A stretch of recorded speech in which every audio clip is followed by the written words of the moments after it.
स्वागत है आपका आईएएस स्टडी ट्रिक और self study classes with Sumit Jain YouTube channel में। जी हाँ दोस्तों, मेरा नाम है सुमित कुमार जैन और आज के इस वीडियो में हम पढ़ने वाले हैं हिंदी की प्रमुख रचनाएं, जो कि बहुत ही महत्वपूर्ण ट्रिक के माध्यम से पढ़ेंगे, जुगाड़ के माध्यम से पढ़ेंगे दोस्तों। और ये रचनाओं की ट्रिक का सेकंड पार्ट है, दूसरा भाग है ये। और पहले भाग की जो लिंक है वीडियो की वो हम डिस्क्रिप्शन में दे देंगे, तो आप भी देख सकते हैं कि किस प्रकार से हमने पहले वीडियो में रचनाओं को याद किया और इस वीडियो में भी उसी प्रकार से हम क्या करेंगे, रचनाओं को याद करने का प्रयास करेंगे। तो चलिए स्टार्ट करते हैं आज का ये वीडियो। आपसे निवेदन करूंगा कि अगर आपने अभी तक सब्सक्राइब नहीं किया है चैनल को तो सब्सक्राइब कर लें, बेल आइकन को दबा दें और वीडियो आपको अच्छा लगता है तो लाइक करें और शेयर जरूर करें अपने मित्रों तक। तो आज का जो पहला प्रश्न है वो है अद्भुत अपूर्व सपना के रचनाकार कौन है। जी हाँ दोस्तों, ये अद्भुत अपूर्व सपना जो कहानी है इसके रचनाकार आपको बताना है। तो इसका उत्तर जो हो जाएगा वो क्या हो जाएगा, वो हो जाएगा भारतेंदु। जी हाँ दोस्तों, अब इसको कैसे याद करें। अब एक बात बताना कि हम भारत को एक सपना देख रहे हैं, अद्भुत सपना, अद्भुत बनाने का एक हम सपना देख रहे हैं कि हमारा भारत विश्व में अग्रणी देश हो। तो अद्भुत और अपूर्व सपना जो हमने पूर्व में कभी नहीं देखा, स्वच्छ भारत हो और हमारा जो भारत है सबसे स्मार्ट हो, इस प्रकार से हम अद्भुत और अपूर्व सपना देख रहे हैं। तो अद्भुत अपूर्व सपना जो हम देखेंगे वो कहां का देखेंगे, भारत का। तो भारतेंदु इसके रचनाकार हो जाएंगे। अगला क्वेश्चन है कि विष्णु प्रभाकर के प्रमुख कहानी संग्रह कौन कौन से। जी हाँ दोस्तों, तो इसके बारे में आपको बताना है। तो धरती अब भी घूम रही है संघर्ष के बाद। एक बात बताना कि धरती जो घूमती है, धरती जो टिकी है, कोई बोलता है कि विष्णु जी मतलब धरती के वो हैं, कोई बोलता है कि बैल के सींग पर है, कोई कहता है कि सर्प के उस फण पर है, इस प्रकार से है। तो विष्णु प्रभाकर की अगर कहानी संग्रह की बात करें तो विष्णु जी की कृपा से धरती अब भी घूम रही है, संघर्ष के बाद भी धरती घूम रही है। तो इसके रचनाकार कौन हो जाएंगे, संघर्ष के बाद धरती अब भी घूम रही है, विष्णु प्रभाकर। क्योंकि विष्णु जी की कृपा है, क्योंकि सृष्टि की रचना किससे मानी जाती है, विष्णु से मानी जाती है। तो धरती अब भी घूम रही है संघर्ष के बाद, विष्णु प्रभाकर। इस प्रकार से हो जाएगा दोस्तों। अच्छे से पढ़ना है आपको, क्योंकि हमने 5 प्रश्न लास्ट में रखे हैं, टेस्ट के माध्यम से आपसे पूछेंगे और तुरंत आपको याद हो रहा है कि नहीं, ये टेस्ट आपको खुद का आकलन करना है। नेक्स्ट है काठ का सपना के रचनाकार हैं। जी हाँ दोस्तों, काठ का सपना आपको बताना है तो मुक्ति बोध। अब एक बात बताना कि काठ और ठाट क्या बोलते हैं हम, काठ, काठ बोले काठ पर पड़े पड़े हैं। तो काठ पर जो आदमी पड़ा होगा उसका सपना क्या होगा कि हमें मुक्ति मिल जाए, भगवान जल्दी उठा लेता है ना। काठ पर पड़ा पड़ा आदमी सोचता है कि मुक्ति जल्दी मिल जाए। तो काठ का सपना नामक जो रचनाकार हैं इसके कौन होंगे, मुक्तिबोध ही होंगे। क्योंकि काठ पर पड़ा पड़ा आदमी सोचता है, सपना देखता है कि मुक्ति जल्दी मिल जाए। 11 वर्ष का समय के रचयिता कौन है। जी हाँ दोस्तों, यहां पर 11 वर्ष पूछा गया, 14 वर्ष नहीं पूछा गया। तो 11 वर्ष के समय के रचयिता कौन है, रामचंद्र शुक्ल। अब राम जी को तो 14 वर्ष का वनवास हुआ था, यहां पर तो हम 11 वर्ष पढ़ रहे हैं। तो 11 वर्ष का जो समय है कि रचयिता रामचंद्र शुक्ल हो जाएंगे, क्योंकि हम 14 वर्ष नहीं पढ़ेंगे, यहाँ 11 वर्ष ही पढ़ेंगे। तो 11 वर्ष का वनवास हो रहा है, यहाँ पर वनवास हो रहा है। तो 11 वर्ष का समय के जो रचयिता होंगे वो कौन होंगे, रामचंद्र शुक्ल, है ना। 14 वर्ष से हम रिलेट 11 वर्ष कर देंगे तो रामचंद्र शुक्ल हो जाएगा। अगला है कि सूर्य पूजा और भेड़िए कहानी के रचयिता कौन है। जी हाँ दोस्तों, सूर्य पूजा और भेड़िए, तो ये आपको बतानी है। तो अब आप बताएं कि जो कोणार्क का सूर्य मंदिर, कोणार्क में क्या है, सूर्य मंदिर है कि नहीं, है ना। तो सूर्य की पूजा कोणार्क में भेड़िए भी करते हैं। क्या करते हैं, भेड़िए भी करते हैं। और ये कहां पर है, उड़ीसा, उड़ीसा में है, जिसकी राजधानी भुवनेश्वर है। तो सूर्य पूजा और भेड़िए कहानी के रचयिता कौन हो जाएंगे, भुवनेश्वर। क्योंकि सूर्य जो है, सूर्य मंदिर कहां पर है, भुवनेश्वर, मतलब उड़ीसा, उड़ीसा में है। और भेड़िए भी यहां पर सूर्य की पूजा करते हैं। तो सूर्य पूजा और भेड़िए के रचनाकार कौन हो जाएंगे, भुवनेश्वर जी हो जाएंगे। इस प्रकार से इसको याद कर लेंगे। अब बता रहे हैं हम निर्मल वर्मा। जी हाँ दोस्तों, निर्मल वर्मा और निर्मल बाबा। तो निर्मल बाबा जो है, हम निर्मल बाबा लेंगे यहाँ पर। तो निर्मल बाबा की एक बहुत अच्छी कहानी हम आपको बता दे रहे हैं कि जो निर्मल बाबा हैं, तो जो निर्मल वर्मा साहब हैं, इनके प्रमुख जो कहानी है वो है लंदन की एक रात के बाद। अंधेरे में लवर्स, परिंदे, माया दर्पण, धूप का टुकड़ा, जलती झाड़ियां, 1.5 इंच ऊपर, पोस्ट कार्ड, बीच बहस में और कुत्ते की मौत। इस प्रकार से है। तो अब इतनी सारी रचनाएं याद करते करते हम कुछ रचनाओं को भूल जाते हैं। तो एक कहानी के माध्यम से हम इन रचनाओं को, सारी रचनाओं को याद करते हैं। देखो कैसे करते हैं कि लंदन की एक रात के बाद, जी हां दोस्तों, लंदन की एक रात के बाद अंधेरे में कुछ लवर्स परिंदे निर्मल बाबा के यहां पहुंचे। निर्मल बाबा जानते हैं आप, वो ही हैं समोसे खवाते हैं जो, और बोला कि आप वो खा लेना, क्या डोसा खा लेना, आपके सारे काम बन जाएंगे। तो यहां पर हम लंदन की एक रात के बाद अंधेरे में कुछ लवर्स परिंदे निर्मल बाबा के यहां पहुंचे और कहा बाबा बहुत परेशान हूं। बाबा ने कहा बैठ जाओ बच्चे, मैं समझ गया, माया का चक्कर है। काय का चक्कर है? माया का चक्कर है। और कहा धूप का टुकड़ा और जलती झाड़ियां लेकर आओ। क्या कहा? धूप का टुकड़ा और जलती झाड़ियां लेकर आओ। तभी 1.5 इंच ऊपर से एक पोस्ट कार्ड गिरा। तो बाबा समझ गए कि ये सभी कुत्ते की मौत मारे जाएंगे। तो इस प्रकार से हमने याद किया कि लंदन की एक रात के बाद, तो एक रात के बाद ये रचना हो जाएगी। अंधेरे में आए, अंधेरे में कुछ लवर्स, तो अंधेरे में इनकी रचना हो जाएगी। और कुछ लवर्स, तो लवर्स भी इनकी रचना हो जाएगी। कौन की? निर्मल बाबा की। लवर्स, क्योंकि क्या हो रहा है, बाबा लोग बहुत लवर्स हो रहे हैं आजकल। तो लवर्स निर्मल बाबा की है, निर्मल वर्मा जी की है। और परिंदे, तो परिंदे भी इनकी है। और निर्मल बाबा के यहां पहुंचे ये सारे लोग, तो बाबा समझ गए कि ये काय का चक्कर है, माया का चक्कर है। तो माया दर्पण भी इनकी रचना हो जाएगी। फिर बात आती है कि धूप का टुकड़ा। बाबा ने कहा कि धूप का टुकड़ा लेकर आओ, तो धूप का टुकड़ा इनकी रचना हो जाएगी। और जलती झाड़ियां भी लेकर आना है, तो जलती झाड़ियां। और 1.5 इंच ऊपर से क्या गिरा? पोस्ट कार्ड गिरा। तो 1.5 इंच ऊपर भी इनकी रचना होगी। पोस्ट कार्ड बीच बहस में क्या गिर गया? पोस्ट कार्ड गिर गया। तो पोस्ट कार्ड बीच बहस में इनकी रचना हो जाएगी। और बात आती है कि बाबा ने कहा कि सारे के सारे कुत्ते की मौत मारे जाएंगे। तो ये कुत्ते की मौत भी क्या हो जाएगा? निर्मल वर्मा जी की रचना हो जाएंगी। कैसे याद किया कि लंदन की एक रात के बाद अंधेरे में कुछ लवर्स परिंदे निर्मल बाबा के यहां पहुंचे और कहा कि बाबा बहुत परेशान हूं। बाबा ने कहा बैठ जाओ बच्चे, मैं समझ गया, माया का चक्कर है। और कहा धूप का टुकड़ा और जलती झाड़ियां लेकर आओ। तभी 1.5 इंच ऊपर से पोस्ट कार्ड गिरा। तो बाबा समझ गए कि ये सभी कुत्ते की मौत मारे जाएंगे। तो इतनी सी एक कहानी में सारी आपकी जो है रचनाएं याद हो जाएंगी दोस्तों। और दोस्तों हम आप एक चीज आपको बता दें कि यहां पर हम सिर्फ याद करने के लिए कुछ काल्पनिक ट्रिक बता रहे हैं, जो कि वास्तविकता से कोई लेना देना नहीं है। तो इसको जो है आपको व्यक्तिगत रूप से किसी भी प्रकार की कोई ठेस नहीं पहुंचनी चाहिए, क्योंकि ये काल्पनिक है सिर्फ, है ना।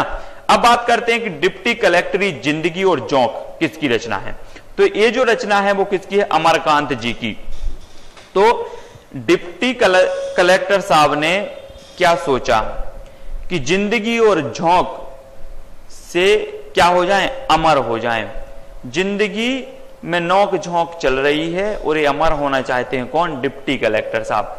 आपके वहां के कुछ डिप्टी कलेक्टर होंगे ना, वो डिप्टी कलेक्टर सोच रहे हैं कि जिंदगी और झोंक से हम क्या होना चाहते हैं? अमर होना चाहते हैं। तो डिप्टी कलेक्टर जिंदगी और जोंक किसकी रचना हो जाएगी? अमरकांत जी की हो जाएगी, है ना। इस प्रकार से देख लेंगे। अब बात है अंधेरे के सिलसिले की रचनाकार कौन है। अंधेरे के सिलसिले की रचनाकार है ज्ञान प्रकाश। अब एक बात बताएं आप कि जब अंधेरा लगा है, आपके जीवन में अंधेरा लगा है, तो प्रकाश कौन करेगा? जब ज्ञान आएगा तभी तो प्रकाश होगा। तो अंधेरे के सिलसिले के रचनाकार कौन हो जाएंगे? ज्ञान प्रकाश। क्योंकि अंधेरा है मेरे जीवन में और अगर ज्ञान रूपी दीपक आ जाए तो क्या हो जाएगा? प्रकाश हो जाएगा। तो अंधेरे के सिलसिले के रचनाकार कौन हो जाएगा? ज्ञान प्रकाश, क्योंकि अंधेरे में ज्ञान का प्रकाश होना जरूरी है। सुदर्शन जी की कहानियों के नाम बताइए, ये चीज आपको बतानी है। तो कवि की स्त्री, सुदर्शन सुधा, तीर्थ यात्रा, पुष्पलता, पनघट, गल्प मंजरी और हार की जीत, ये इनकी रचना है। अब इनको कैसे याद करना है? तो इनको हम याद कर रहे हैं, कैसे याद कर रहे हैं? कवि की स्त्री। अब देखना, कवि मतलब हो जाएंगे सुदर्शन, तो कवि की स्त्री सुधा, कवि की स्त्री सुधा, कवि की स्त्री कौन है? सुधा। दोनों जन क्या सोचते हैं कि चलो तीर्थ यात्रा को चलते हैं। तो इन लोगों ने विचार बनाया तीर्थ यात्रा का और तीर्थ यात्रा के लिए निकल पड़े। तब इन्होंने भगवान को चढ़ाने के लिए पुष्प लिए। तो इनकी एक रचना हो जाएगी पुष्पलता। अब पनघट से कुछ पानी भरा, पनघट से पानी या जल भरा, इनकी एक रचना हो जाएगी पनघट, है ना। अब एक जो विशेष बात थी इनकी, वो क्या थी कि इनकी यात्रा में इनकी साली भी गई थी। साली का नाम क्या था? गल्प मंजरी। क्या था? गल्प मंजरी। तो वो भी साली भी तीर्थ यात्रा में गई थी कभी, और उनकी स्त्री सुधा के साथ गल्प मंजरी भी इनकी साली यात्रा में गई थी। और हार की जीत तो सभी को पता है। तो हमने कैसे याद किया? कवि की स्त्री सुधा तीर्थ यात्रा में गए और इन्होंने पुष्प लिए भगवान को चढ़ाने के लिए और पनघट से पानी भरा। और जो विशेष बात थी वो यह थी कि साली साहब भी क्या इनके साथ में यात्रा में गई थी। तो कवि की स्त्री और सुदर्शन और सुधा इनकी रचना हो जाएगी।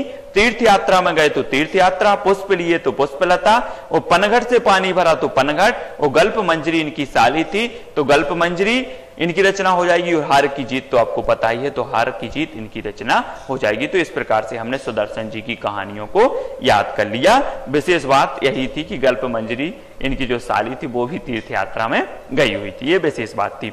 अब बात करते हैं कोठरी की बात किसकी है। अब जो कोठरी की बात है, तो कोठरी की बात तो कोठरी किसी को पता नहीं चलनी चाहिए। वो कोठरी की बात कैसी होगी?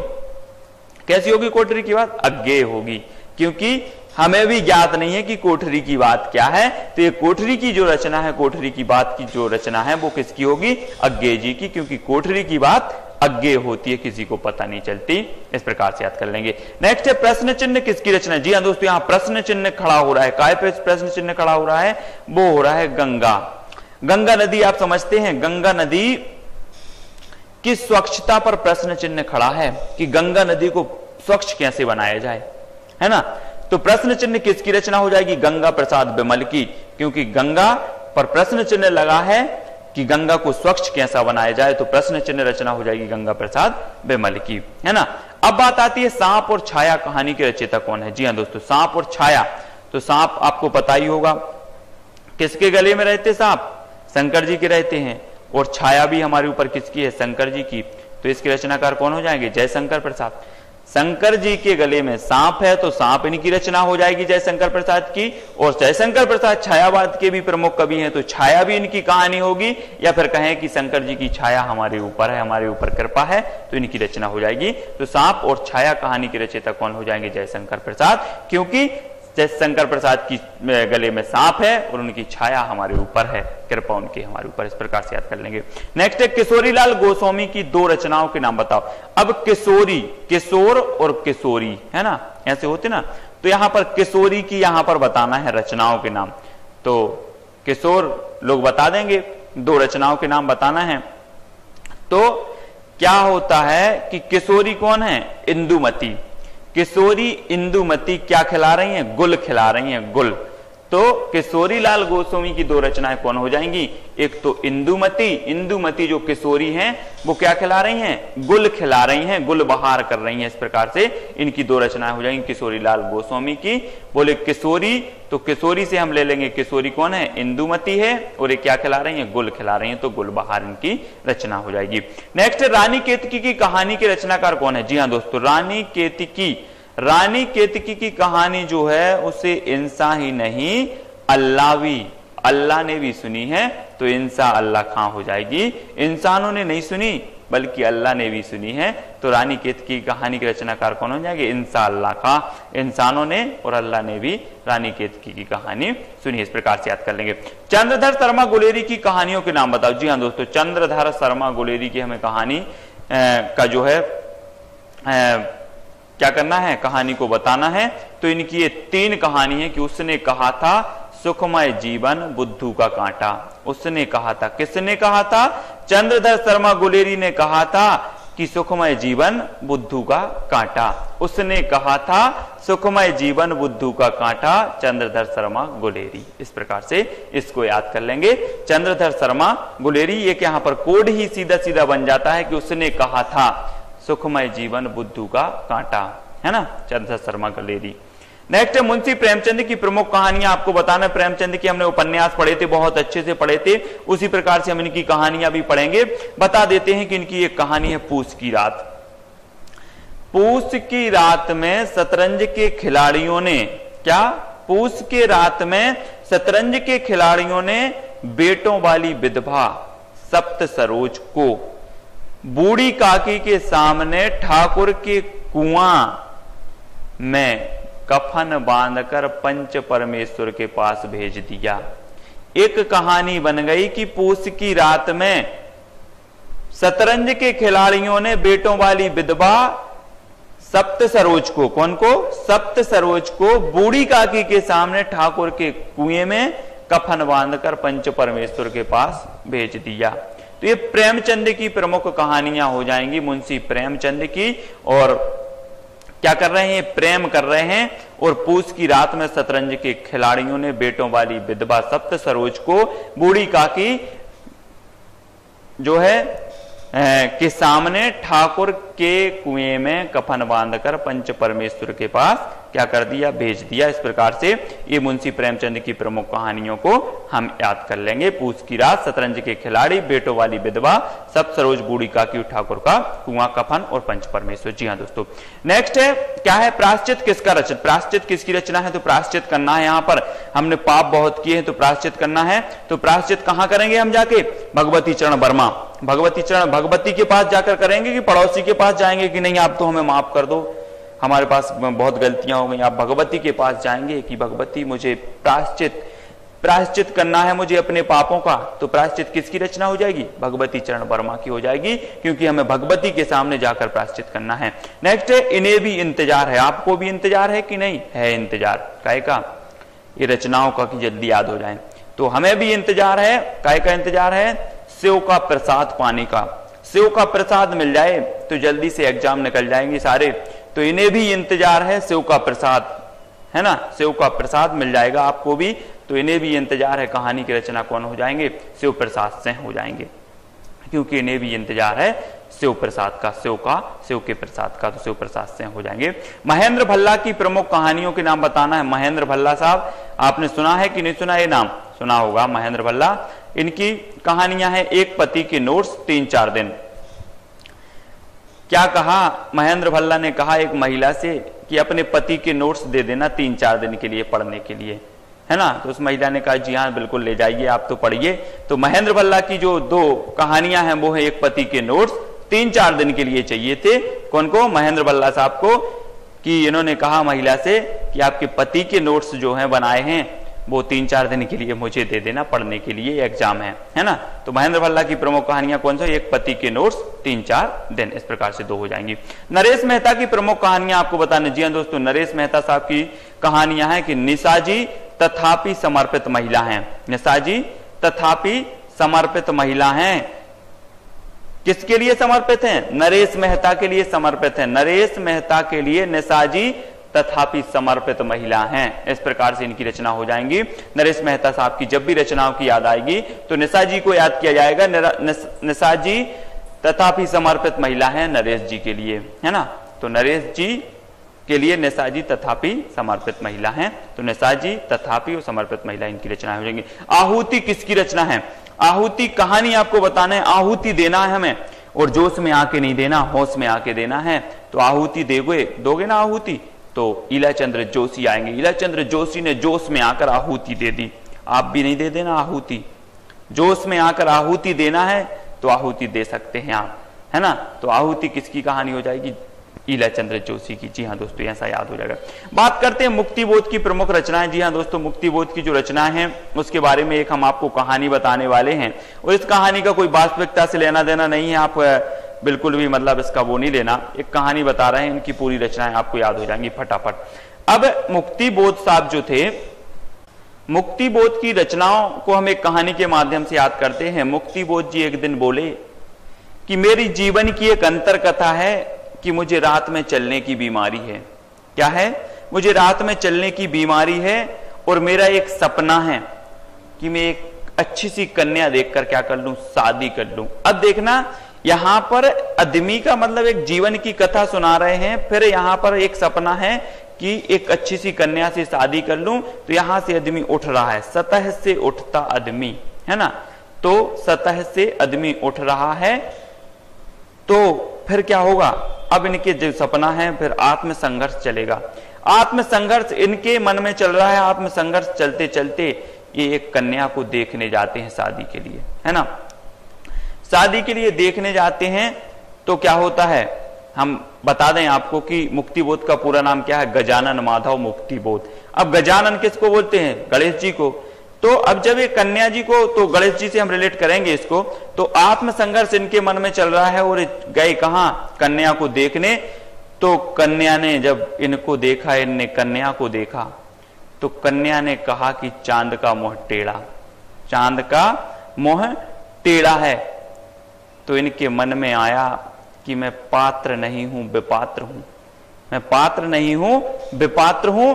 तो इन्होंने एक बार उससे कहा, उस कन्या का नाम क्या था, कामायनी। क्या था, कामायनी था उस कन्या का नाम। तो इन्होंने कहा कि कामायनी एक बार तो विचार करो, मेरे बारे में एक बार तो विचार करो। तो इनकी एक रचना हो जाएगी कामायनी पुनर्विचार। अब शुरू से करते हैं कि मुक्तिबोध गजानन माधव मुक्तिबोध ने क्या कहा कि मेरे जीवन की एक अंतर कथा है। तो मेरे जीवन की इनकी एक रचना हो जाएगी, एक अंतर कथा है तो एक अंतर कथा हो जाएगी। और रात में इनको चलने की बीमारी थी, तो रात चलते हैं अकेले सितारे, इस प्रकार से एक इनकी ये रचना हो जाएगी। और इनने एक सपना देखा, तो काठ का सपना, काठ का सपना इनकी रचना हो जाएगी। अब सपना देखा तो लगा कि सतह से आदमी उठ रहा है, तो सतह से उठता आदमी यहां पर इनकी रचना हो जाएगी। अब सतह से आदमी जब उठा और सपना देखा तो इनके मन में आत्मसंघर्ष चलने लगा, तो आत्मसंघर्ष हो जाएगी। और जब देखने गए कन्या को, तो कन्या ने क्या बोल दिया, चांद का मुंह कैसा है, टेढ़ा है। तो इनके मन में एक विचार आया कि मैं पात्र नहीं हूं, विपात्र हूं। फिर भी इन्होंने कहा कि कामायनी एक बार तो विचार कर लो, एक बार पुनः विचार कर लो। तो कामायनी पुनर्विचार इनकी एक रचना हो जाएगी, एक कहानी बन गई कि गजानन माधव मुक्तिबोध जी इस प्रकार से इन्होंने एक कहानी सुनाई। तो मेरे जीवन की एक अंतर कथा है कि मुझे रात की में चलने की बीमारी है, और मैंने एक सपना देखा, तो सतह से उठता हुआ आदमी, मतलब सपना देखा तो सपने के लिए क्या कर रहे हैं, साकार करने के लिए उठ रहे हैं, सतह से उठ रहे हैं, तो सतह से उठता आदमी। और सतह से उठता आदमी जब सपना देखा इन्होंने कि कन्या से शादी हो जाए, तो इनके मन में आत्मसंघर्ष चल रहा है। और कन्या को जब देखने गए, तो कन्या ने इनको देखा और इनने कन्या को देखा, तो कन्या ने क्या कहा कि चांद का मुंह टेढ़ा है, चांद का मुंह कैसा है, टेढ़ा है। तो इनके मन में विचार आया कि मैं पात्र नहीं, विपात्र हूं, है ना। तो इन्होंने कहा कि कामायनी पुनः विचार, एक बार पुनः विचार तो कर लो, है ना। तो कामायनी पुनर्विचार इनकी ऐसी रचना हो जाएगी। तो इस प्रकार से मुक्तिबोध की रचनाएं याद हो जाएंगी दोस्तों। तो अब हम थोड़ा सा आपको टेस्ट लेना चाहते हैं कि आपको कितना हुई। तो लवर्स किसकी रचना है, जी हाँ दोस्तों, आपको लवर्स बतानी है। तो लवर्स लोग आजकल कहां जा रहे हैं, तो आपको उत्तर आपने पता होगा आपको। तो इसका उत्तर हो जाएगा कौन, निर्मल वर्मा। जी हाँ दोस्तों, निर्मल बाबा के यहाँ कुछ लवर्स परिंदे गए थे, तो इस प्रकार से इसको याद कर लिया। सप्त सरोज किसकी रचना है, जी हाँ दोस्तों, सप्त सरोज आपको बताना है, तो आपको याद हो गई होगी, उत्तर होगा प्रेमचंद। प्रेमचंद में हमने पढ़ा था ट्रिक के माध्यम से कि बेटों वाली विधवा सप्त सरोज है ना। तो ये सप्त सरोज की रचना कर। गल्प मंजरी साली साहब की आपको बताना है, गल्प मंजरी किसकी रचना है, सुदर्शन साहब की है, क्योंकि साली जी कहां गई थी, सुदर्शन के साथ यात्रा पर गई थी, ये गल्प मंजरी साली है इनकी, है ना। तो अब भेड़िए के रचनाकार कौन है, भेड़िए। भेड़िए कहां पूजा करते हैं पूजा, तो ये करते हैं भुवनेश्वर। भुवनेश्वर में सूर्य मंदिर में पूजा करते हैं भेड़िए भी, है ना। ये हो जाएगी। अब बात करें कोठरी की बात। कोठरी की बात को कैसा रखना है हमें, कैसा है, जो कोठरी की बात होती है वो कैसी होती है, अज्ञेय होती है। तो दोस्तों इस प्रकार से आपने 5 प्रश्नों के माध्यम से अपना आकलन किया कि हमने ये वीडियो देखा मात्र, हमने कुछ भी नहीं किया, याद भी नहीं किया, कुछ नहीं किया, एक बार देखा और हमें कितना याद हुआ। जी हाँ दोस्तों, अगर आपको 75% तो याद हो गया होगा इसमें से। तो इसी प्रकार से दोस्तों बने रहें वीडियो में, और पिछला वीडियो पार्ट नंबर 1 भी जरूर देखें। इसी प्रकार से निरंतर जो है ट्रिक के माध्यम से हम ये जो रचनाओं को याद करने का सिलसिला जारी रखेंगे। सिर्फ आप कमेंट के माध्यम से जो है हमें गाइड करते जाएं कि और किस प्रकार से रचनाएं वीडियो बनाएं, कौन कौन किस प्रकार की रचनाओं के माध्यम से किस प्रकार की वीडियो बनाएं, इस प्रकार से आप गाइडलाइन करते रहें। और कमेंट के माध्यम से जरूर बताएं कि वीडियो कैसा रहा, वीडियो आपको अच्छा लगा कि नहीं लगा। दोस्तों एक बात बताएं कि कुछ लोग बोलते हैं सर समय ज्यादा लगता है ऐसे में। जी हाँ दोस्तों, तो समय तो लगेगा। अगर आप चाहते हैं कि हमें कोई शॉर्टकट मिल जाए, पेपर की तैयारी तो कर रहे हैं और शॉर्टकट ढूंढ रहे हैं, शॉर्टकट तो है पर अगर आपको कुछ अच्छा याद करना है, गहराई से याद करना है, जो ज्यादा दिनों के लिए याद हो, तो उसके लिए टाइम जरूर देना पड़ेगा आपको। आप सोचो कि एक प्रश्न में हम मात्र 2 सेकंड में याद हो जाए और हमें जिंदगी भर याद रहे, तो वो कभी नहीं रहेगा। तो आपको याद करना है। अब बात करें अगर कोठरी की बात की, तो आप जिंदगी में नहीं बोल सकते, क्योंकि कोठरी की बात जो होती है वो कैसी होती है, अज्ञे होती है। तो इस प्रकार से टाइम जरूर लगेगा दोस्तों। तो आप कमेंट के माध्यम से जरूर बताएं। आज के लिए जय हिंद, इतना ही।